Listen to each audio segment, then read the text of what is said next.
Sebelum melanjutkan, jangan lupa subscribe dulu, terima kasih. Bab 404 Hailey berikutnya. Melihat kejadian ini, Jordan sangat tidak senang. Sekilas dia bisa tahu bahwa lelaki tua itu punya niat buruk terhadap Elle dan bersikap seenaknya padanya. Yang anehnya, Elle tidak melawan tetapi malah memperlihatkan ekspresi malu-malu di wajahnya. Banyak pria menganggap rasa malu seorang wanita sebagai sinyal bagi pria untuk mengejarnya. Mungkinkah Elle mengambil inisiatif untuk menawarkan dirinya sebagai sugar baby-nya? Jordan mengerutkan kening dan berjalan mendekat. Saat itu, pria itu tengah berbicara dengan Elle dan Dakota.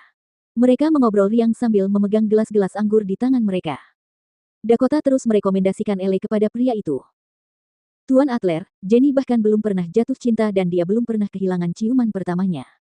Tuan Adler, Anda dan Jenny tampaknya mirip satu sama lain. Mengapa Anda tidak menjadikan Jenny sebagai anak baptis Anda? Jelas, Dakota dan Elle tidak bisa secara gamblang memintanya untuk menjadikan Elle sebagai sugar baby-nya di depan umum. Namun, mereka semua cukup pintar untuk tahu bahwa mereka menyiratkan bahwa Tuan Adler akan menjadi sugar daddy Elle. Semua orang tahu bahwa sugar baby adalah hal yang lumrah akhir-akhir ini. Tuan Adler juga sangat senang.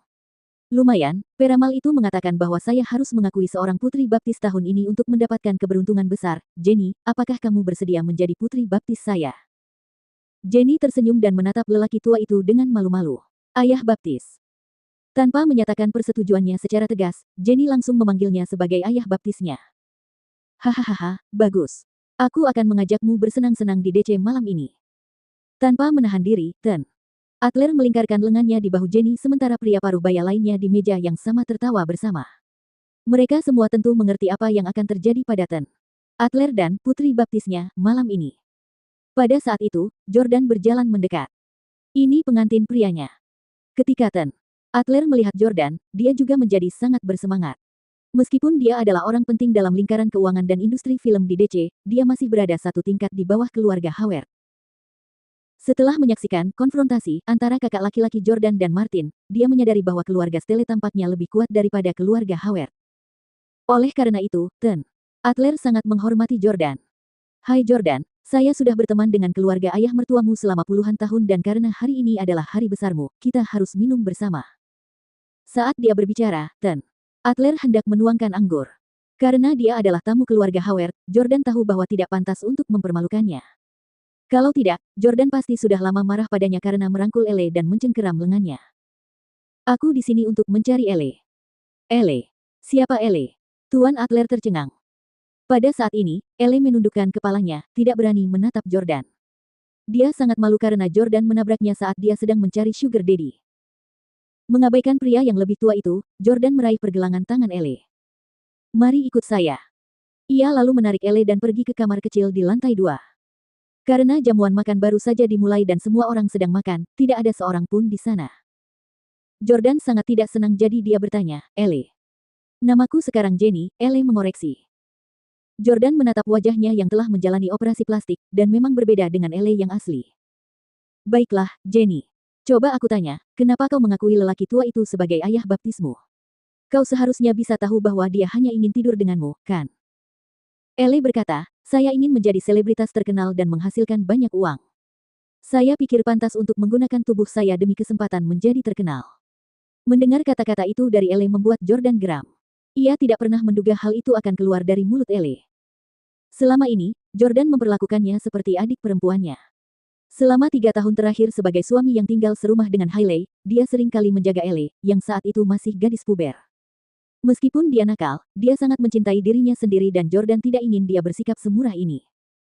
Aku tidak ingin melihatmu seperti ini, dan menjadi seperti Hailey. Jangan menjual tubuhmu demi uang. Setelah kamu melakukannya untuk pertama kali, akan ada yang kedua kalinya. Lihatlah wanita seperti apa yang telah berubah pada Hailey. Terakhir kali dia menemuiku di Houston, dia menginap di kamar hotel dengan pria lain tepat setelah dia mengatakan ingin berbaikan denganku. Kau lihat bagaimana reaksinya saat bertemu kakakku hari ini. Kalau kakak iparku tidak ikut, dia mungkin akan mengetuk pintu kamar kakakku malam-malam. Hailey dulunya adalah gadis yang sederhana dan menggemaskan, tetapi perlahan-lahan dia telah merendahkan dirinya hingga menjadi seperti itu. Bagaimana Jordan bisa tega melihat Elle mengikuti jejak Hailey? Namun, Elle berpikir sebaliknya. Apa yang salah dengan Hailey saat ini? Menurutku Hailey hebat. Dia kaya dan bahkan sudah mendirikan perusahaannya sendiri. Nenek memujinya dan mengatakan bahwa dia yang paling kompeten di antara kami. Dia bahkan ingin aku belajar dari Hailey. Apa? Jordan terkejut. Apakah Diana gila? Dia ingin Ele belajar dari Hailey. Apakah mereka lupa bagaimana Hailey menjadi kaya? Dia melakukannya dengan cara berselingkuh dari suaminya. Semua wanita di keluarga Camden adalah orang-orang yang sangat menginginkan uang. Tidak heran jika Hailey dan Ele menjadi seperti sekarang. Ini semua salah Diana. Jordan jengkel.